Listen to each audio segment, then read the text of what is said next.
you don't think a DB is the hardest job in the NFL? What's harder than playing cover one and just staying in somebody's hip, and you can't give up a yard of separation, otherwise it's a completion. JV. It's so good that white people can't even do it, Travis. Like, that's how you know it's the hardest position. They don't even let white guys try to play quarterback anymore. Like, they just said, you're done. It's too hard of a position. It's too physically demanding. Can't even do it. That's funny as hell.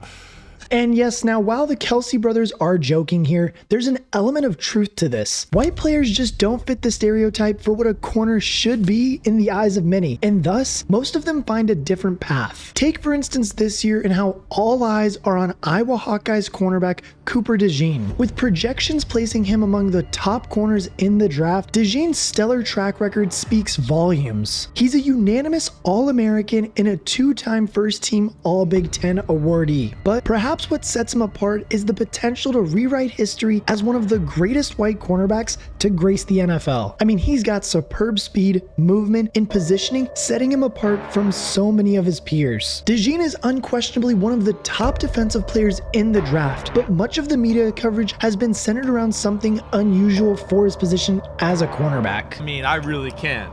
Did nobody told you? You're white, man. You're not supposed to be playing corner. Here we go. 6 white players have been able to defy the odds and play the toughest position in all of sports. Who were they, and what actually happened to their careers? Seahorn was the best athlete I've ever played with. No kidding. Yeah, no doubt. I mean, Jason Seahorn was the best athlete I've ever. He made everything look easy. We called him Sea Breeze. The first guy is former New York Giants cornerback Jason Seahorn. Seahorn played college football at USC, playing both safety and cornerback in his 2 years at the school. And I mean, Jason Seahorn's story is a perfect example of what white cornerbacks have to do and honestly try to stay as a cornerback, because many of them are asked to switch their positions once they get to higher levels. Seahorn had been a wide receiver and a punt returner at his previous school, Shasta College, before making the shift to play on defense in his junior and senior years. Seahorn remains the last white man to have been a full-time corner on an NFL roster, but it could so easily have been very different for him. Played safety the first year, and then Dennis Thurman came in my senior year with John Robinson's staff, and switched me to corner. He just looked at me, he's like, dude, you're too big and fast. I'm wasting you at safety. You want to play corner? And once again, it was one of those things where, sure. And from there, Seahorn would go on to have a superb 1993 season for USC and catch the eyes of plenty of coaches and GMs across the NFL. He was selected in the later part of the second round in the 1994 draft by the New York Giants. Seahorn swiftly became a cornerstone player for the G-Men. And I mean, despite enduring a grueling ACL and MCL injury during a preseason game against the Jets in 1998. I remember Dr. Warren comes over, he goes, what's wrong? I said, I tweaked my knee. He comes over and he kind of does his little shake thing, whatever they do. And I'll never forget him looking up at me and he goes, yeah, you got your ACL, and you got your MCL. And I took his little bald head and I was like, what? Are you sure? He's like, yeah. I don't regret it. I don't. I'm not gonna look back and go, I wish I wouldn't have done that. So much happened from that. It changed me as a player. It is what it is. It's part of your life. Seahorn remained a fixture on the field, appearing in 73 games between 1994 and 2002. Although he never reached the status of an elite player at his position, as evidenced by his lack of Pro Bowl selections throughout his career, Seahorn remained a valuable contributor for numerous seasons. He recorded 19 interceptions and 418 tackles during his tenure at Giants Stadium, showcasing his significant impact on the field. He also played a part in the Giants making it to Super Bowl 35 against the Baltimore Ravens, although he did struggle in that one, and I mean, the Ravens absolutely annihilated them 34-7. Seahorn was a superb athlete though. He was bigger than usual for a cornerback and a big presence in New York, the country's biggest media market, partly due to his marriage to actress Angie Harmon. In 2002, the Giants released him and he played his final season of his career for the St. Louis Rams before hanging up his cleats after a successful 10-year career. 3, you wind up with the Rams. How weird was that? I'd love to have only, one name for all 10 years. but I wasn't the one writing the script. So in the 20 years since, no white corner has had a career like it, although a couple of guys have had some experience at the position. Kevin Kaesviharn's route to the NFL was definitely an unusual one. Playing Division II college ball for Augustana College in South Dakota, hardly a school renowned for its football heritage. And yes, he was a dominant cornerback at that school, but at the end of the day, it's a D2 school, even though he did get All-American in 1996 and 1997 when I was doing the research. But even with those accolades, it still really didn't impress any NFL coaches or GMs, and he was passed on in the 1998 draft. And once again, this could prove the fact that many coaches honestly just overlook white cornerbacks at the college level and even the pro level. But that didn't stop Kaesviharn. He was trying to make it, so he took his talents to the Arena Football League. And after 2 great years in the AFL for the Iowa Barnstormers, in which he also tried his hand at receiver,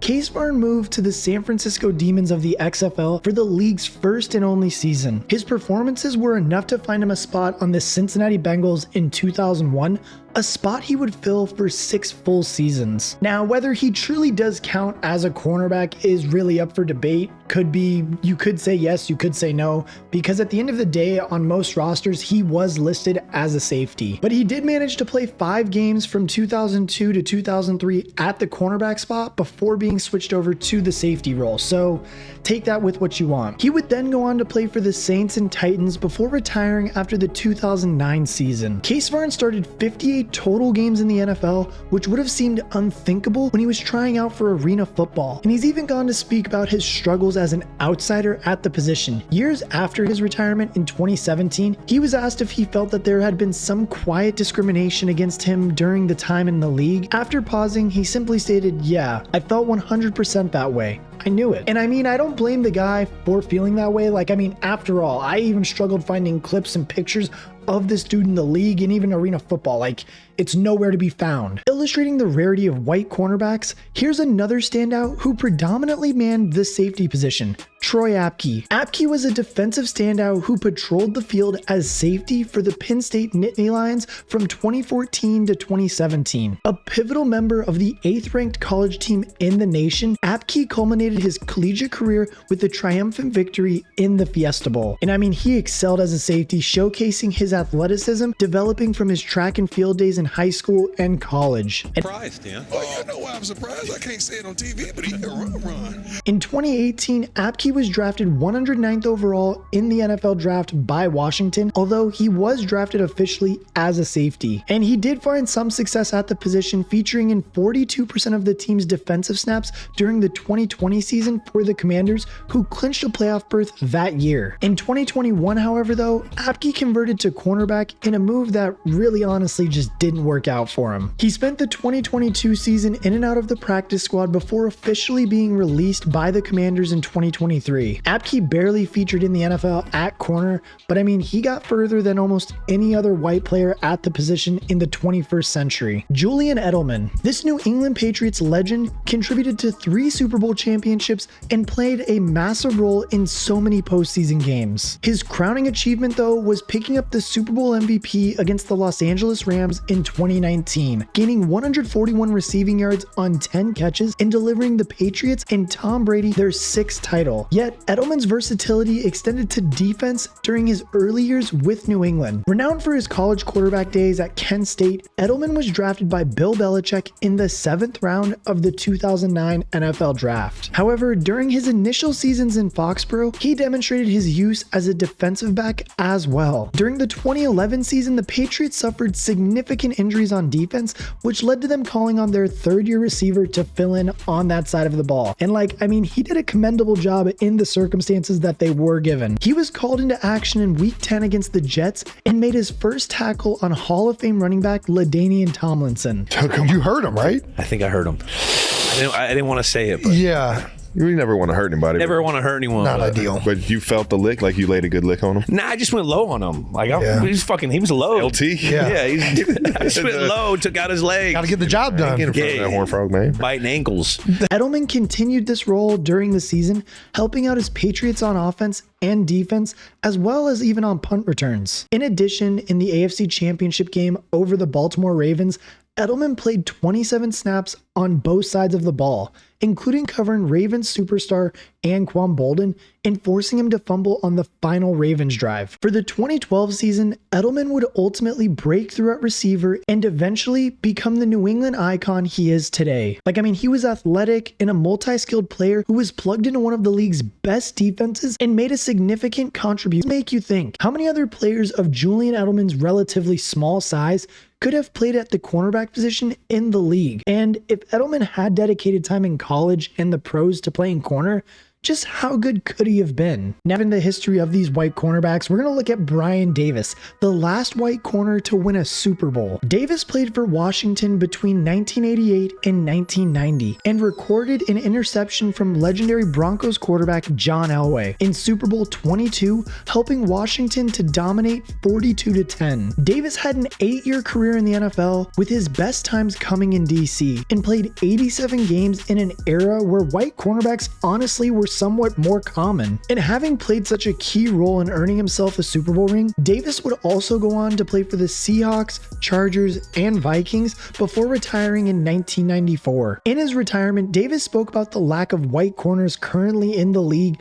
and claimed that the speed required for playing corner just doesn't show up as often in white bodies, as well as saying that NFL coaches often perceive white cornerbacks as being too nice. And now the most recent potential white cornerback until this year was another Iowa Hawkeye in Riley Moss. Moss was also a collegiate standout in the Hawkeye State, making the All Big Ten team in 2021 and 2022, as well as being named a third-team All-American as recognition for his efforts.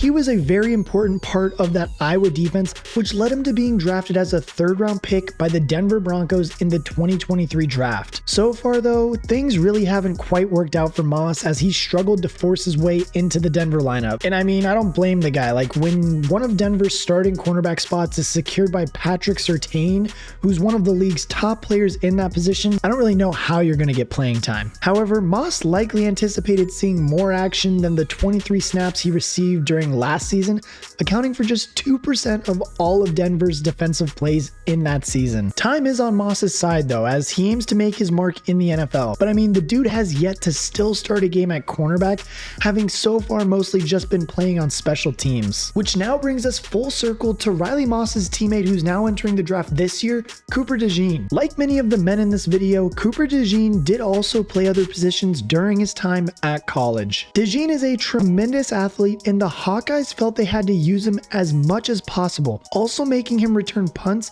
and play cash, which they considered to be a hybrid safety and linebacker during his first few seasons. But by the time the 2023 season came around, it was clear that DeJean was just as good as his preferred position of cornerback. And to be frank right now, the Iowa Hawkeyes of last year in 2023 were absolutely abysmal on offense. I think in my research, they did 15.4 points a game. That is terrible. They had to rely on this defense so much that Cooper DeJean just had to do his job, otherwise they were going to lose games. And despite having the very worst offense in the conference, the Hawkeyes still made it to the conference championship game against eventual national champions Michigan. And again, this was large in part due to the performances of DeJean, who was impossible to ignore prior to the leg injury, which ended his season in mid-November. But during 2023, teams largely in part stopped throwing to his side of the field as they were just scared of the consequences, which is the biggest honor you could get as a cornerback. And on the rare occasions where he was targeted, he gave up just 22 receptions and 0 touchdowns, as well as getting 3 interceptions. As a result, DeJean was nominated for both the Jim Thorpe Award and the Nagurski Trophy. In January, he decided to forego his senior year and enter the draft a year early, immediately attracting attention from scouts across the pro football world. And in this video, we've talked about all the struggles that white cornerbacks have, and honestly, just the many times that they've been encouraged to play other positions and even just called slow. Cooper DeJean has been able to break that mold and honestly looks like he could be a legit cornerback in the NFL and just plays at such an elite level. And don't get me wrong, this is a good draft for cornerbacks with the likes of Mitchell, Arnold, and Kool-Aid McKinstry all expected to go in the first round alongside DeJean. But regardless of which team drafts DeJean, it seems likely that the 2024 season will see one of the 64 starting cornerbacks in the league taken up by a white man for the first time since Jason Seahorn all those years ago. But I want to know what you guys think. Where do you think DeJean is going to go? I'm going to say he's probably going to go in the top 15 somewhere. And I see the Toledo kid probably getting taken over DeJean, but I mean, like, this kid has a very high ceiling and could honestly be the best cornerback in this draft. But I don't really know where he's going to go. Like I said, top 15 probably. And make sure that you join our Discord down below to make sure that you're giving me any video suggestions that you guys want to see in the upcoming videos, where you'll also get a sneak peek at videos that are coming in the future, and just a way to grow our community that we have over here with the channel. But as always, I will catch you guys in the next one.